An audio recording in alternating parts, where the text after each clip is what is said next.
Stomach cancer के management part 2 को हम स्टार्ट करेंगे। पिछली क्लासेस में हमने डायग्नोस्टिक इवोल्यूशन तक स्टडी किया था। अब हम देखेंगे मैनेजमेंट कैसे किया जाता है मैनेजमेंट। तो फर्स्ट इसमें जो मैनेजमेंट की बात करते हैं, मेडिकल यहाँ पे क्या management, medical management surgical management वैसे ही चलते हैं, लेकिन जो मेडिकल मैनेजमेंट में हम कीमोथेरेपी करते हैं। ठीक है, तो जैसे कि मैंने आपको जैसे नोट्स में अवेलेबल करवा रखा है वैसे ही सीक्वेंस वाइज हम चलेंगे। पहले हम लेते हैं सर्जिकल मैनेजमेंट। कैंसर यदि है तो सर्जिकल मैनेजमेंट किस तरह से होगा, सर्जिकल मैनेजमेंट। और सर्जिकल मैनेजमेंट के अंदर डिपेंड करता है कि हम किस तरह का कैंसर है, उसकी साइज क्या है, लोकेशन क्या है, कितना सीवियर है।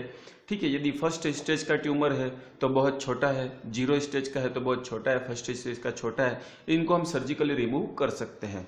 लेकिन यदि ट्यूमर जो है वो स्प्रेड हो गया है, सराउंडिंग ऑर्गन्स को भी अफेक्ट कर रहा है, तो इसे हम इसकी सेल्स यदि स्प्रेड हो गई है, small small cells blood stream के थ्रू कहीं और जाके भी अपना ग्रोथ कर रही है, तो उस तरह की कैंसर के अंदर सर्जिकल ट्रीटमेंट पॉसिबल नहीं होता है। तो यहाँ पे हम जो सर्जरी का गोल हमारा यह रहता है कि एबनॉर्मल सेल्स को रिमूव किया जाए और जो सेल्स रिपेयर, जो नॉर्मल सेल्स हैं उनको बचा लिया जाए। ठीक है, ये इसका रोल रहता है कि remove the part of the stomachs. अब यहाँ पे जो सर्जरी रहती है उसमें एबनॉर्मल ट्यूमर्स जो हैं, एबनॉर्मल सेल्स जो हैं उनको रिमूव कर दिया जाता है। और यदि वो abnormal tumours surrounding lymph nodes या सराउंडिंग ऑर्गन्स को भी यदि अफेक्ट कर रहे हैं तो जितना पॉसिबल हो सके उन ऑर्गन्स को और लिम्फ नोड्स को भी रिमूव कर दिया जाता है। तो यहाँ पे सर्जरी का यही पैराग्राफ का मीनिंग है, मैं रीड आउट कर ले रहा हूँ एक बार। Surgery is the most common treatment and it is only hope of cure of the stomach cancer. The surgeon removes part of all stomach as well as surrounding lymph node with the basic goal of removing the cancer and margin of the normal tissue depending on the extent invasion location. Tumor surgery may also include removal of the part of the intestine and pancreas. Surgery का main M यही होता है कि कोई particular यदि एक जगह पे ट्यूमर है, उस ट्यूमर को रिमूव किया जाए और उसके सराउंडिंग जो नॉर्मल सेल्स हैं उसकी मार्जिन, उसकी लाइनिंग, एक एक सेल्स की लेयर भी इसमें साथ में रिमूव कर दी जाए, सिंगल लेयर रिमूव कर दी जाए, ताकि कहीं स्प्रेड कैंसर के चांसेस हैं सराउंडिंग टिश्यू में तो वो भी एक साथ रिमूव हो जाए। और यदि ये लिम्फ नोड और सराउंडिंग ऑर्गन्स को भी अफेक्ट करता है तो उनको भी साथ में रिमूव कर दिया जाता है। अब सर्जरी के लिए यहाँ पे पहला अपने पास तरीका रहता है एंडोस्कोपिक। ठीक है, सर्जरी के लिए पहला हमारे पास जो तरीका रहता है वो क्या रहता है, एंडोस्कोपिक, राइट। और एंडोस्कोपिक जो है इसमें क्या रहता है कि एंडोस्कोपिक म्यूकोजल रिसेक्शन मीन्स जो स्टमक है, ठीक है, स्टमक जो है, स्टमक का जो म्यूकोजा है, म्यूकोजा मेम्ब्रेन जो है, ठीक है, अब इसके लिए क्या किया जाएगा, एक एंडोस्कोप, इसोफेजियल के थ्रू एक एंडोस्कोप अंदर इंसर्ट किया जाएगा और इस एंडोस्कोप के अंदर क्या है, कैमरा है, कटिंग मैकेनिज्म सब इसमें अवेलेबल रहती है फैसिलिटी। और ये एंडोस्कोप क्या करेगा, पर्टिकुलर एरिया में सपोज यहाँ पे कैंसर है तो इतने म्यूकोजल को ये क्या करके कट करके रिमूव कर लेगा। और इसको जैसे ही कट करके ये रिमूव कर लेगा ऊपर से, ठीक है, ये कट करके इसने क्या कर दिया, रिमूव कर दिया ऊपर से, राइट। तो ये क्या कहलाएगा, एंडोस्कोपिक म्यूकोजल रिमूवल। म्यूकोजा को क्या किया, इसने रिमूव कर दिया ताकि कैंसर के बढ़ने की संभावना कम हो जाए या खत्म हो जाए।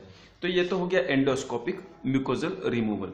इसके अंदर नोट्स कैसे लिखेंगे, यही होगा, endoscopic mucosal resection may used to treat early stomach cancer. Starting के शुरुआती जो कैंसर रहते हैं, जो बहुत सुपरफिशियल रहते हैं, जिन्होंने स्टमक की दीवारों को अंदर गहराई तक उन्होंने पेनेट्रेट नहीं किया है, उन तरह के कैंसर्स को हम एंडोस्कोपिक म्यूकोजल रिमूवल के थ्रू रिमूव कर सकते हैं।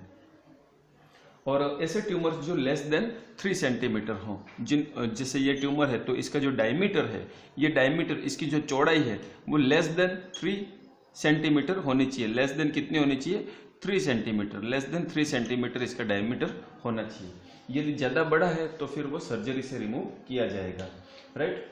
नेक्स्ट है गैस्ट्रेक्टोमी। गैस्ट्रेक्टोमी क्या है, तो गैस्ट्रेक्टोमी पिछली गैस्ट्राइटिस में और पेप्टिक अल्सर जैसी चीज़ों में मैंने गैस्ट्रेक्टोमी को बताया था, एक बार फिर रिवाइज कर दे रहा हूँ।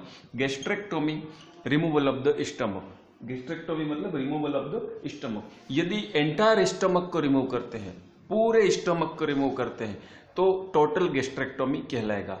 और पार्ट ऑफ द स्टमक को रिमूव करते हैं तो सब टोटल गैस्ट्रेक्टोमी कहलाएगा। और सब टोटल गैस्ट्रेक्टोमी को भी हम पार्शियल गैस्ट्रेक्टोमी भी कहते हैं। ये आपको याद रखना है, राइट। और यदि हमें डाउट होता है, सर्जन को यदि लग रहा है कि ये स्प्लीन में भी स्प्रेड हुआ होगा, या फिर इंटेस्टाइन में स्प्रेड हुआ होगा, या फिर लीवर में स्प्रेड हुआ होगा, या सराउंडिंग स्टमक के चारों तरफ जो लिम्फ नोड्स वगैरह है उसमें भी स्प्रेड होने की यदि संभावना महसूस होती है, तो सर्जन उन ऑर्गन्स को भी रिमूव कर देता है। आगे बढ़ेंगे, नेक्स्ट है बिलोर्थ फर्स्ट एंड बिलोर्थ सेकेंड सर्जरी। बिलरोथ, ठीक है, बिलरोथ फर्स्ट एंड बिलरोथ सेकेंड। पिछले क्लासेस में मैंने बताया है, आप देखना एक बार। बिलरोथ फर्स्ट और सेकेंड में क्या डिफरेंस है। बिलरोथ फर्स्ट और सेकेंड सर्जरी है, दोनों सर्जरी स्टमक की सर्जरी है। एक के अंदर स्टमक के एंडिंग को, स्टमक और डिओडिनम के बीच के एरिया को रिमूव करके स्टमक को वापस डिओडिनम के साथ ही जोड़ दिया जाता है।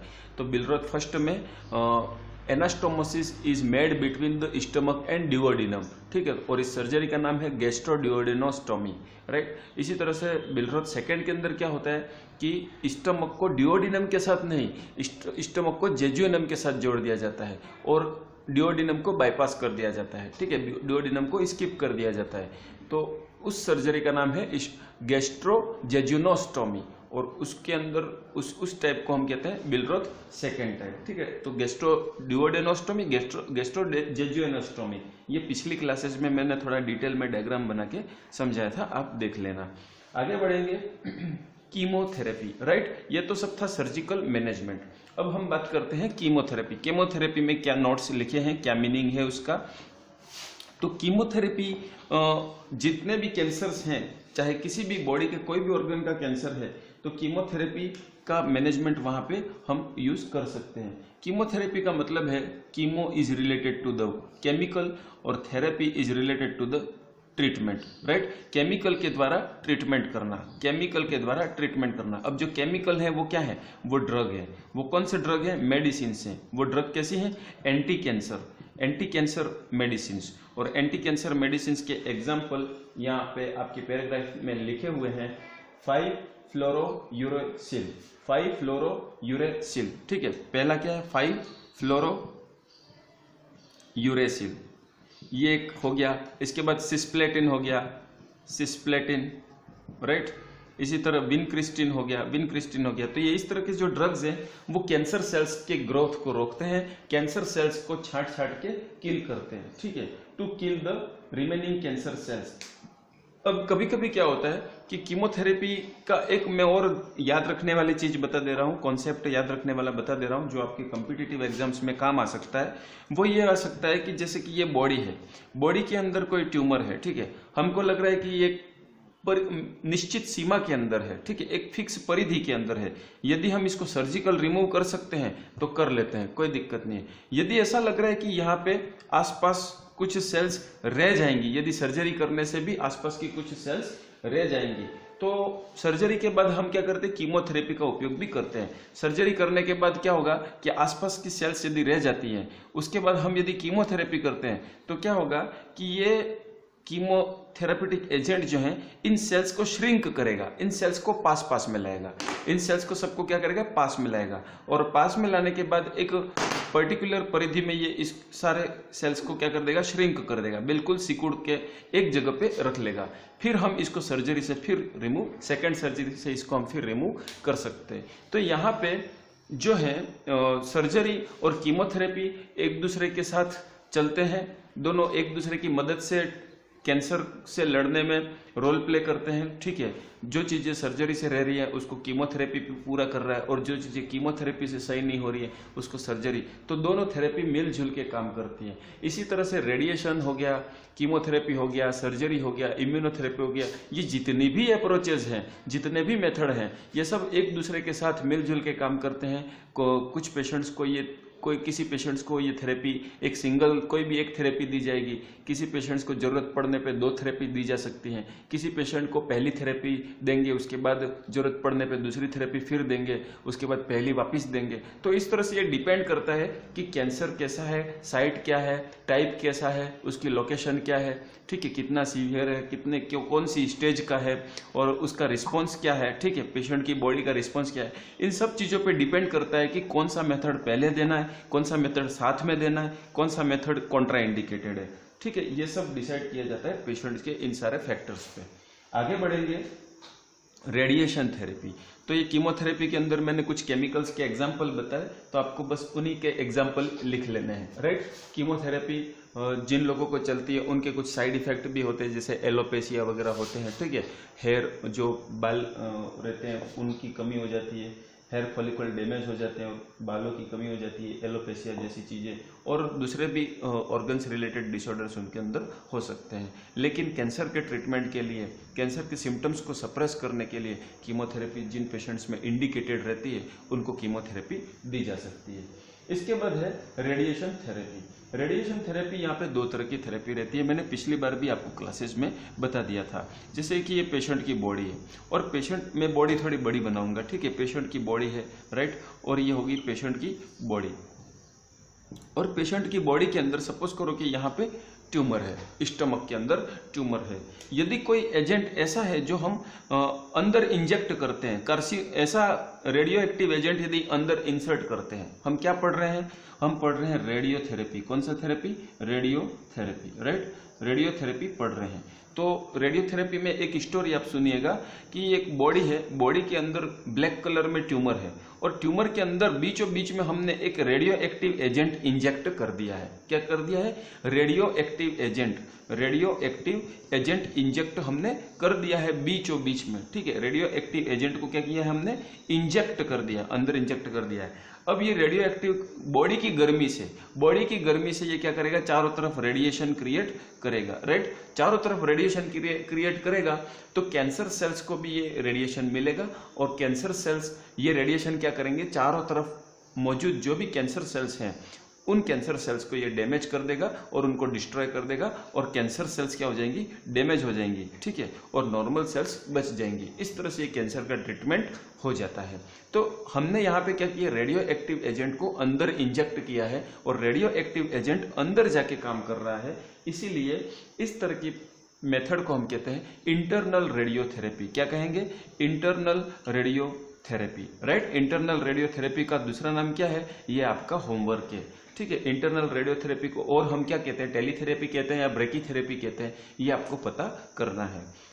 दूसरा ये कि यदि हम रेडियो एक्टिव एजेंट को बाहर से किसी मशीन के द्वारा हीट से रेडिएशन क्रिएट करें और वो रेडिएशन हम पेशेंट की बॉडी पे एक फिक्स पॉइंट पे हम यदि टारगेट करते हैं, राइट, और बाहर से कोई रेडिएशन बॉडी के अंदर जाते हैं और वो रेडिएशन उस कैंसर को, ट्यूमर को ट्रीट करते हैं, तो इसको हम कहेंगे एक्सटर्नल रेडिएशन थेरेपी। इसको हम क्या कहेंगे? External radiation therapy. तो इंटरनल रेडिएशन थेरेपी और एक्सटर्नल रेडिएशन थेरेपी मैंने आपको बताया। आपको ये पता करना है कि टेलीथेरेपी किसको कहते हैं और ब्रेकीथेरेपी किसको कहते हैं। किसी एक को टेलीथेरेपी कहते हैं, किसी एक को ब्रेकीथेरेपी कहते हैं। ये आपके लिए होमवर्क है, इतना आपको स्टडी करना है, राइट। आगे बढ़ेंगे रेडियोथेरेपी के बाद आगे बढ़ेंगे हम एडवांस स्टमक कैंसर, ठीक है। कुछ कैंसर ऐसे रहते हैं जो एडवांस रहते हैं, जो ज्यादा ही फैले हुए वगैरह रहते हैं, ठीक है, तो उनके लिए सर्जरी, कीमोथेरेपी, रेडिएशन थेरेपी, ये सब एक दूसरे के कॉम्बिनेशन में काम करते हैं। तो इस तरह से ये स्टमक कैंसर का मेथड कंप्लीट हो गया। यदि आपने पिछली मेरी क्लास ओरल कैंसर ली होगी, ठीक है, एक क्लास मैंने अपलोड की है, 3rd ईयर और 2nd ईयर दोनों के लिए कॉमन पॉइंट बता के मैंने अपलोड की है ओरल कैंसर। और ओरल कैंसर, इसके बाद मैंने किडनी ट्यूमर रिलेटेड भी मैंने फियोक्रोमोसाइटोमा, ठीक है, पिट्यूटरी ट्यूमर और थायराइड ट्यूमर, इस तरह के ट्यूमर्स की क्लासेस मैंने पहले भी अपलोड कर रखी है। उन ट्यूमर्स की क्लासेस को आपने पहले से देख रखा होगा तो ये क्लास बहुत से अच्छे समझ में आएगी, राइट। तो इस तरह से ये अपना हो गया management of the gastric cancer. All the best. और आपको इसके लिए भी नर्सिंग केयर प्लान लिखना है, A4 साइज के पेपर पे और सबमिट करना है। ओके।